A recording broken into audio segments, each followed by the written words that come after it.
Hello all, welcome back to Akhila Sanjay YouTube channel. ఇవాళ మన ఛానల్లో అయితే క్యారెట్ హల్వా చేసి చూపిస్తున్నానండి. చాలా యమ్మీగా ఉంటుంది. దీనికి కావాల్సింది క్యారెట్, బీట్రూట్ ఎందుకు తీసుకున్నానంటే ఫుడ్ కలర్ యాడ్ చేయకుండా బీట్రూట్ వేసాను. ఫస్ట్ ఒక బాండిల్ అయితే పెట్టేసుకొని అందులో క్యారెట్ వేయించుకోవడానికి తగినంత నెయ్యి అయితే వేస్తున్నాను అనమాట. బర్రె నెయ్యి తీసుకోండి, చాలా బాగుంటుంది ఫ్లేవరు. తర్వాత బాగా కాగాక ఇందులోకి జీడిపప్పు, ఎండు ద్రాక్ష వేసి వేయించుకుందాము. ఫస్ట్ జీడిపప్పు అయితే వేసి దూరగా వేయించుకున్నాను. జీడిపప్పు మాడనీయకుండా అయితే వేయించుకోండి, చాలా బాగుంటుంది. మాడితే మళ్ళీ చేదు వచ్చేస్తుంది. మాడకుండా సిమ్లో పెట్టేసి వేయించుకోండి జీడిపప్పు. తర్వాత ఇందులోకి ఎండు ద్రాక్ష కూడా వేస్తున్నాను. ఎండు ద్రాక్ష ఆప్షనల్ అండి, మీ ఇష్టం వేసుకుంటే వేసుకోండి, లేకుంటే లేదు. బాదాం వేసుకోవచ్చు, పిస్తా కూడా వేసుకోవచ్చు. ఇంట్లో ఉన్న సింపుల్ ఇంగ్రీడియంట్స్తో అయితే నేను చేస్తున్నాను క్యారెట్ హల్వా అయితే. దీనికి ఫుడ్ కలర్ యూస్ చేయకుండా బీట్రూట్ యాడ్ చేశాను అనమాట, కలర్ కోసము. తర్వాత అవి తీసి పక్కన పెట్టేసుకొని ఇప్పుడు ఆ నెయ్యిలో మనం క్యారెట్ అయితే వేసేసుకుందాము. క్యారెట్, బీట్రూట్ అయితే వేస్తాను. బీట్రూట్ చిన్న గడ్డ వేయండి, మరీ ఎక్కువ వేయకండి. ఓన్లీ కలర్ కోసం, ఫుడ్ కలర్ కోసం నేను ఫుడ్ కలర్ యూజ్ చేయకుండా రెడ్ కలర్ కోసము బీట్రూట్ అయితే యాడ్ చేశాను. దేశీయ క్యారెట్స్ ఉంటాయి కదండి, పెద్దగా రెడ్గా, అవైతే ఈ క్యారెట్ హల్వాకి చాలా బాగుంటుంది అనమాట. ఆ స్ట్రక్చర్ తేవడానికి నేనైతే బీట్రూట్ యాడ్ చేశాను దీంట్లో.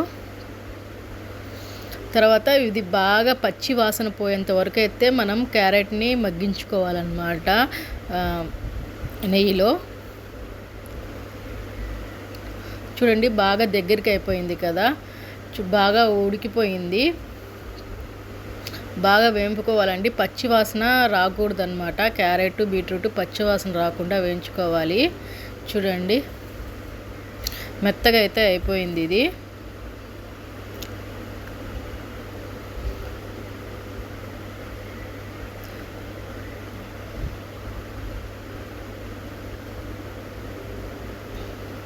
తర్వాత ఇందులోకి నేనైతే పచ్చి పాలు యాడ్ చేస్తున్నానండి. క్రీమ్ మిల్క్ వేసుకోండి, క్రీమీ స్ట్రక్చర్ వస్తుంది.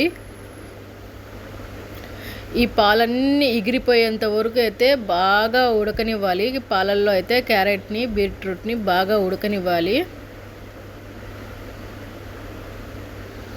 కింద అడుగు మాడనీయకుండా చేసుకోండి. ఇప్పుడైతే ఇది కొంచెం ఉడకాలి, ఇంకా ఉడకాలన్నమాట ఇది. ఈ మొత్తం పాలు అనేవి కనిపించకుండా మొత్తానికైతే ఇది ఇవ్వాలి. పైనకి చూడండి మలాయి అయితే పేరుకుంది, పైన మలాయి లాగా పేరుకుంది కదా. ఇంకా మంచిగా స్ట్రక్చర్ రావాలి దీనికి. షుగర్ ముందే వేయకండి, ఈ స్ట్రక్చర్ మొత్తం ఇనికిపోవాలన్నమాట. అప్పుడు మనం షుగర్ యాడ్ చేసుకుందాం ఇందులోకి. ఈ గ్లాస్తో అయితే షుగర్ తీసుకుంటున్నానండి నేను. షుగర్ కొంచెం ఎక్కువే పడుతుంది దీనికి. ఇప్పుడు ఈ షుగర్ వేసాం కదా, మళ్ళీ కొంచెం మెల్ట్ అవుతుంది. షుగర్ మెల్ట్ అవుతుంది కాబట్టి మళ్ళీ లూజ్గా అవుతుంది. చూడండి లూజ్గా అయిపోయింది. ఈ కన్సిస్టెన్సీ అంతా మొత్తం గట్టిగా రావాలి. కొంచెం నెయ్యి వేసాను మళ్ళీ పైన. దీన్ని 5 minutes అట్లాగే ఉడకనిద్దాము. నెయ్యి ఈ హల్వాకి కొంచెం ఎక్కువే పడుతుంది.